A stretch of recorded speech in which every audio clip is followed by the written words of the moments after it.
Let me tell you why most people secretly really don't want to win. I got 5 points on this, but for starters, let me just say that most people say they want to win, and they go around and they tell everybody how much they want to succeed, they want to win in life. But what they actually want is permission to stop trying. That's actually what they're looking for.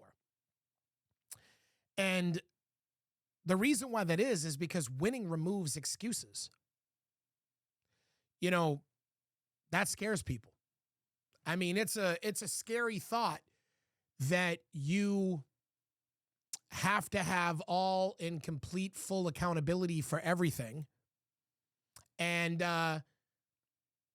you get all this exposure from success, and all these eyes end up on you when you're successful. It forces a sense of responsibility, visibility, judgment constantly. Everybody, watching you and watching your life. So for a lot of people, staying in that phase of I'm almost there, I've almost made it, is comfortable. And I want to explain why. The 5 reasons why people really don't want to win. Number 1 is that winning kills the victim narrative. That's number 1. Number 2 is winning raises expectations permanently. That's another reason. 3, winning changes how people treat you. And we're going to elaborate on that. Number 4 is that winning forces you to outgrow people, which is something that I kind of spoke about in my last video, about having the guardrails on your life and people from your past bringing that chaos that makes you feel like you're going to lose those guardrails. And then lastly, and probably the most obvious point, is winning makes, it removes comfort. I know a lot of people like to believe in the illusion that when you become successful, that somehow that means you're going to be more comfortable. But in reality, it's just not true. The truth of the matter is obviously the more success you get, the more difficult and the more hard things get. Not only in maintaining your success, but also, trying to pad on that success, to trying to get more success on top of it. But anyway, my first point is that winning kills the victim narrative. And I want to talk about this because this is very important, is that people, and I know many individuals like this, they want to be able to blame the system. They want to be able to blame this entity, the elites, these people, for the reason why they didn't make it. And to a certain degree, make no bones about it, there are 100% some things in place systemically that make it more difficult for people that have nothing. That's inarguable, I feel like, at this point, unless you're just not paying attention. However, that doesn't mean that you can't become successful and you can't win. It just means it's going to be harder. That's all. It just means that the obstacles that you're going to have to overcome are going to be far more difficult to overcome than they otherwise should be. But make no mistake that there's a lot of conspiracy theory around the idea that the reason why I didn't, people are like, the reason why I didn't make it is because there's a system, they don't want me to win. The people who won, they sold their souls to win, or they, they were in with the devil, or they made deals with the devil, or they worked with the elite establishment and did their bidding, and that's why they won. And that's really pathetic, because the truth of the matter is that you didn't win because of you. Not because of elites, not because of some all-seeing establishment, not because you didn't choose to go, let Diddy rub baby oil on you or whatever. You definitely have people in positions of power that will abuse their positions of power by offering people more. I mean, we know this. There's a pretty big story in the news currently right now that that shines a spotlight directly on men doing that in the modeling industry, offering to make girls famous and successful if they complied. But the bottom line is that the vast majority of the time that people sell out and are willing to sleep with somebody or do something that they don't want to do for success, they don't actually get the success. So the idea that, oh no, you can make it as long as you sell out and sell your soul is just nonsense. But it becomes easy for people who want to make excuses for why they have not succeeded to be able to make those statements. Because then it allows them to have this morally superior attitude like, well, you only became successful because I'm morally superior and I wouldn't do things that I don't want to do for success like you did. You were willing to, take the meat pole in the mouth. And so that's why you made it. I would never do that. So that's why I didn't make it. When in all actuality, again, you didn't make it because of you. You didn't make it because of your own excuse making. You didn't make it because deep down inside you really don't want to win. The other aspect of one of the points I touched on was how it raises expectations in your life. I happen to know quite a few people that willfully choose to date people that need them, or that it's not an equal playing field. And they do this because they don't want to have anybody judging where they're at in life. They don't want anyone telling them, you know what, you could maybe eat a little less. You could lose a little weight. They don't want anyone telling them, you could work a little harder. You could make a little more money, or, you could do to care more about important issues, or they don't want any scrutiny. They don't want anybody around them trying to, dictate what level they're at. They get comfortable with mediocrity, and they want people that they're with to be accepting of that mediocrity. And that's okay. It's a lifestyle choice. But we know that when you win, whatever you won at, that becomes the new baseline. People start to expect consistency. They expect more out of you. They start to expect, okay, well, you did this. Now do better. Now do more, which requires even more effort. And of course, requires even, harder work, because again, you're not only maintaining the success you've achieved, but you're having to work even harder now at achieving more because people are expecting more out of you when they didn't used to. When at one point they were completely okay with you having nothing, now they're used to you achieving. And so there's a pressure that gets applied to you where there used to be sympathy. People used to sympathize with you. If you failed or you had nothing, it was like, oh, you're one of us. We get it. But not when you succeed. When you succeed at something, that all goes out the window. Because now there's this constant nagging of like, well, you got to stay successful. You're not one of us. You've already proven that you're not one of us and you made it successful. Now you got to stay there. You got to keep doing it. You got to keep doing it. You got to do more. You got to do more. And what ends up happening is it changes the way people treat you.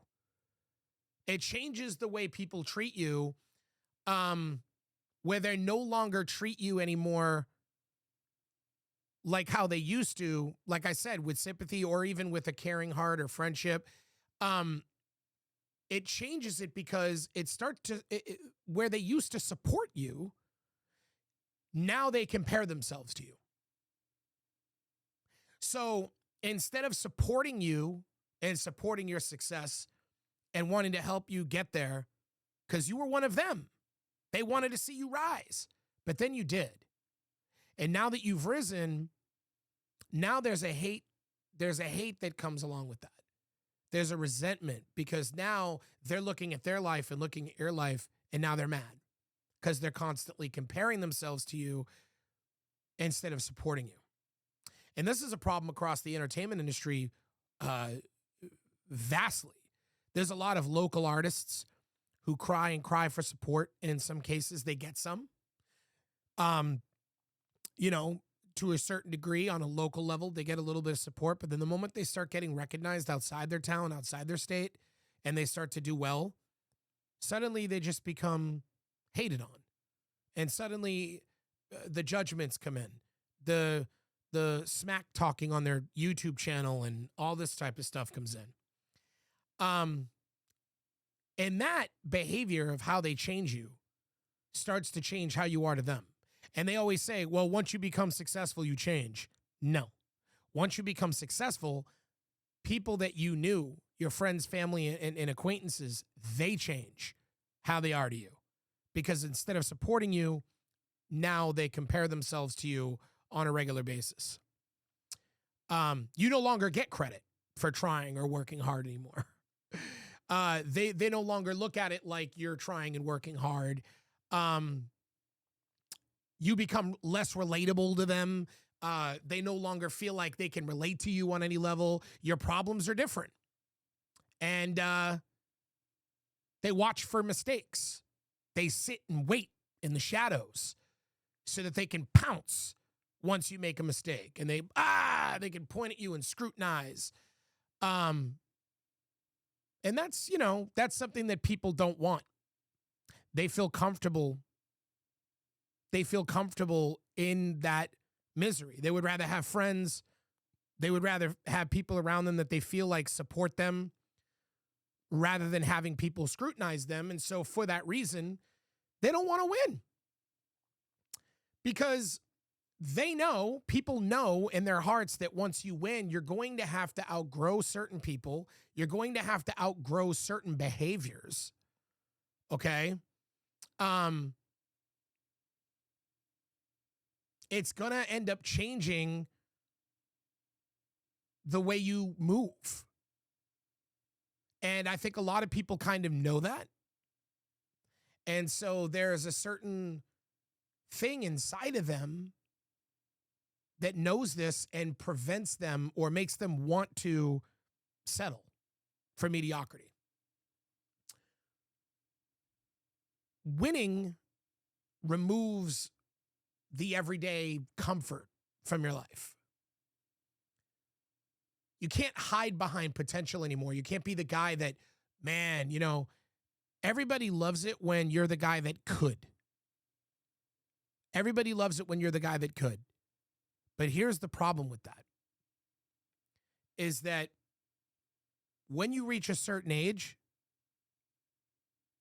nobody looks at you anymore. If you haven't succeeded, nobody looks at you anymore as potential. They look at you as washed. And so if the only value you get from other people is validation, you're in big trouble. Because if you don't get up every day and you don't have a motivation and a drive to succeed at something, if you're only doing it because you just want people to look at you and say, wow, that guy has potential. Wow, that guy could be something someday. That goes away. That goes away. Also, success introduces a certain level of stability that a lot of people who didn't have success, who come from nothing, are afraid of. And again, that was something I touched on in depth in my previous video. But you will develop a fear of the stability that success gives you. Makes you feel uncomfortable, icky. You're just not used to it. But understand that wanting comfort doesn't make you weak, makes you normal.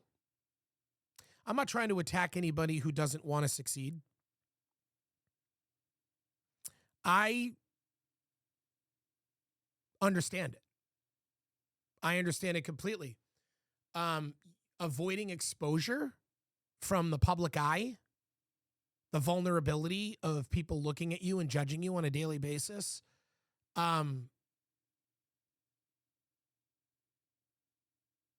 lot of people don't really fear failure. They just fear being seen succeeding. They fear people seeing them win.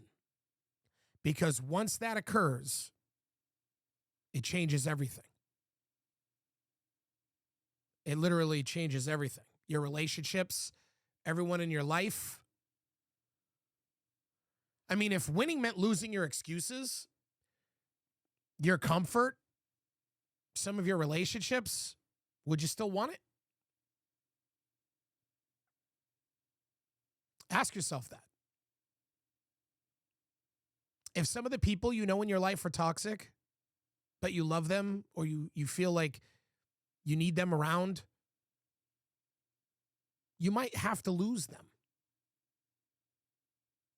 That feeling of being able to sit back and relax and not worry about what you're going to have to do tomorrow, the idea that you can't just, I just feel like laying around and playing a video game today. I just feel like watching movies. That goes away with success. There are people who are famous that every day they're maybe they're a pop star and they have to do dancing and they have to do choreographing for their next concert for hours of the day, and they're not even done until midnight. But then they have to get on a plane at 4:00 in the morning to go to Florida because they got to be doing a concert there, and they have to do a sound check at 9:00 in the morning. And so they have to be on a plane on a red eye and fly to Florida. But then after they're done doing that sound check, even though they don't have to perform that night to the end of the night, they might have some event that they have to go to because they have to go and appear at some hospital for sick and needy children, and they have to make an appearance, and they're doing a donation, and there's going to be press and media there, and they're going to have to answer questions, and then they have to run to their show, and then they have to perform that show, and then after they go to sleep, they have to wake up crack of dawn again, and they have to be on a plane first thing that morning to New York because they're going to appear on the Jimmy Fallon show or something, and they have to do a Jimmy Fallon appearance. So now this is what it is. Success comes with constantly on the move, traveling, hard work, running around. And ask yourself, is that something that you want? Do you want to live like that? And I think a lot of people will tell you that in reality, they don't. And they also can't, again, the excuses of blaming the system go out the window. If there's an elite cabal that you have to sell your soul to become successful, well, then you don't want to become successful because everyone in your world's going to think you did that too. You must have, or success wouldn't have happened to you. You must have sold out. You must have swallowed the tube steak. That's what all your friends are going to think because you succeeded at something. We have to change this mentality desperately. Anyway, I'm Thommy Kane. This is another episode of the Executives Playbook. And hopefully you'll go to the channel, like and subscribe, hit the little bell so you get notified when a video goes up. And I appreciate all the support. Anybody who listens to me, anyone whose lives could be even remotely benefiting by anything that I talk about, that's what I'm here for. Anyway, love you guys. Talk soon.